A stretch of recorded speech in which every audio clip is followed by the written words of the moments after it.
Assalamualaikum warahmatullahi wabarakatuh. Perkenalkan, nama saya Sapola dengan NPM 0227221127. Langsung saja pada materi di mana saya akan bahas tentang akuntansi untuk koperasi cabang, di mana akuntansi untuk koperasi cabang adalah sistem pencatatan dan pelaporan keuangan yang digunakan untuk mengelola aktivitas keuangan dari unit usaha atau cabang yang merupakan bagian dari kantor pusat suatu perusahaan namun berada di lokasi geografis yang berbeda. Tujuan akuntansi cabang: ada beberapa fungsi utama dari akuntansi untuk koperasi cabang, di mana yang pertama mengukur kinerja cabang secara individual, di mana akuntansi cabang memungkinkan perusahaan untuk menilai performa setiap cabang secara terpisah melalui data keuangan seperti penjualan per cabang, biaya operasional cabang, laba atau rugi cabang, efisiensi penggunaan aset dan sumber daya. Yang kedua adalah menyusun laporan keuangan cabang, di mana cabang yang memiliki sistem akuntansi sendiri akan menyusun laporan seperti laporan laba rugi cabang, neraca cabang, laporan arus kas cabang. Laporan ini disusun berdasarkan transaksi yang terjadi di cabang dan menjadi bagian penting dalam pengawasan keuangan perusahaan. Tujuannya untuk menyediakan informasi keuangan yang akurat di tingkat cabang, memudahkan kantor pusat dalam menilai posisi dan kondisi keuangan lokasi, meningkatkan akuntabilitas manajer cabang. Yang ketiga adalah mengintegrasikan data keuangan cabang dengan kantor pusat, di mana data dari cabang dikirimkan ke kantor pusat untuk proses konsolidasi laporan keuangan, sehingga seluruh laporan perusahaan mencerminkan aktivitas gabungan, di mana transaksi antara cabang dan pusat dieliminasi agar tidak double hitung. Data disatukan untuk membuat laporan tahunan perusahaan induk. Tujuannya untuk menyajikan laporan keuangan gabungan yang lengkap dan akurat, memenuhi kebutuhan pelaporan eksternal, pajak, pemegang saham, auditor, mendukung pengambilan keputusan strategis secara menyeluruh. Perbedaan antara agen penjualan dan cabang dilihat dari berbagai aspek penting. Yang pertama, cabang. Bagian dari perusahaan pusat tidak berdiri sendiri, dimiliki dan dikendalikan langsung oleh perusahaan pusat, mencatat transaksi sendiri dan dapat menyusun laporan sendiri, menjual barang, menyimpan stok, melakukan transaksi tunai. Mana agen penjualan pihak luar bukan bagian dari perusahaan, memiliki sendiri, hanya menjalin kerjasama dengan perusahaan, tidak mencatat transaksi perusahaan, hanya menerima komisi, hanya membantu menjual, tidak menyimpan stok atau menangani.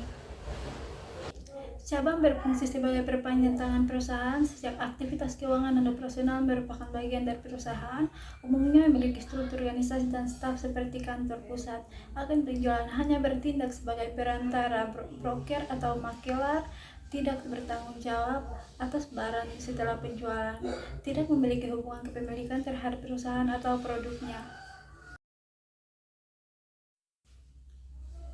Sistem akuntansi adalah serangkaian prosedur, metode, alat, dan catatan yang digunakan untuk mengumpulkan, mencatat, mengklarifikasi, mengkisarkan, dan melaporkan informasi keuangan secara sistematis.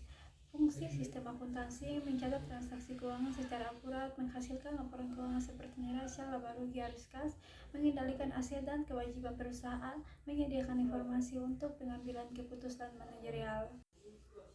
Entitas akuntansi.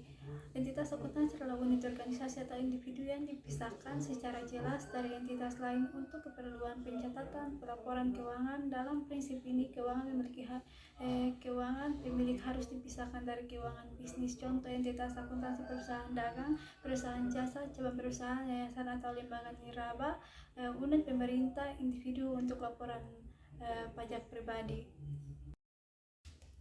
Fungsi utama dari sistem akuntansi: yang pertama, mencatat transaksi keuangan dengan akurat dan konsisten, di mana akuntansi berfungsi untuk mencatat setiap transaksi keuangan seperti penjualan, pembelian, pembayaran, dan penerimaan kas secara tepat waktu, sistematis, dan tanpa kesalahan. Tujuannya untuk menyediakan data historis yang valid, menjamin konsistensi pencatatan dari waktu ke waktu, menjadi dasar bagi proses pelaporan dan analisis. Yang kedua, menyediakan informasi keuangan untuk pengambilan keputusan.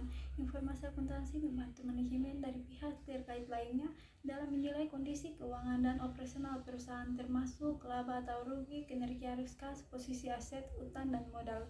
Tujuannya untuk mendukung pengambilan keputusan yang rasional berbasis data, baik untuk ekspansi, penghematan, investasi, maupun pengendalian biaya. Yang ketiga, menjaga pengendalian internal terhadap aset dan aktivitas keuangan. Sistem akuntansi dirancang untuk mendukung pengendalian internal, yaitu mekanisme untuk mencegah kecurangan dan penyalahgunaan aset, mendeteksi kesalahan lebih awal, memisahkan tugas dalam proses keuangan. Tujuannya untuk menjamin bahwa aset perusahaan digunakan secara aman dan efisien, serta semua transaksi dilakukan sesuai kebijakan perusahaan.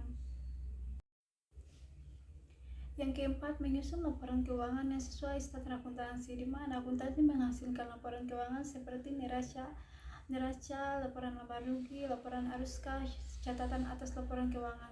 Semua laporan tersebut disusun sesuai dengan standar akuntansi yang berlaku seperti PSAK di Indonesia, IFRS atau GAAP. Tujuannya agar laporan bisa digunakan secara resmi, dapat diperbandingkan, dan dapat diaudit oleh pihak eksternal. Memenuhi kebutuhan pelaporan ke pihak internal dan eksternal. Informasi akuntansi digunakan untuk memenuhi kebutuhan internal, manajemen, dewan direksi, cabang perusahaan, eksternal investor, kreditor, otoritas pajak, auditor, instansi pemerintah. Tujuannya untuk membangun transparansi dan kepercayaan serta memenuhi kewajiban pelaporan keuangan dan perpajakan. Prinsip entitas akuntansi, di mana yang pertama, keuangan entitas harus dipisahkan dari keuangan pribadi pemilik atau entitas lain. Dalam konsep entitas akuntansi, setiap unit usaha dianggap sebagai entitas yang berdiri sendiri secara ekonomi, walaupun secara hukum memungkinkan tidak terpisah dari pemiliknya seperti dalam usaha perseorangan. Artinya, aset, utang, dan transaksi milik pribadi pemilik tidak dicatat dalam pembukuan usaha. Keuangan antara entitas, misalnya antara cabang atau antara perusahaan dan induk, juga dipisahkan untuk menjaga akurasi dan kejelasan. Jika pemilik usaha membeli mobil untuk keperluan pribadi, pembelian ini tidak boleh dicatat dalam laporan keuangan usaha. Yang kedua, hanya transaksi yang berhubungan langsung dengan entitas yang dicatat.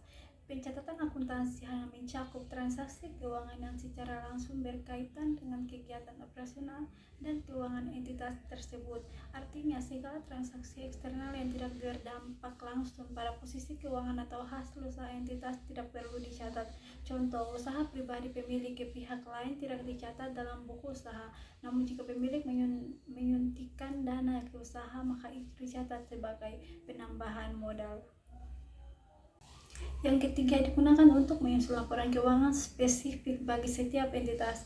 Karena setiap entitas diperlukan secara terpisah, maka laporan keuangannya pun harus disusun khusus dan terpisah. Tujuannya agar informasi keuangan akurat mencerminkan kondisi masing-masing entitas, bisa digunakan untuk evaluasi dan pengambilan keputusan, tidak tercampur dengan informasi entitas lain.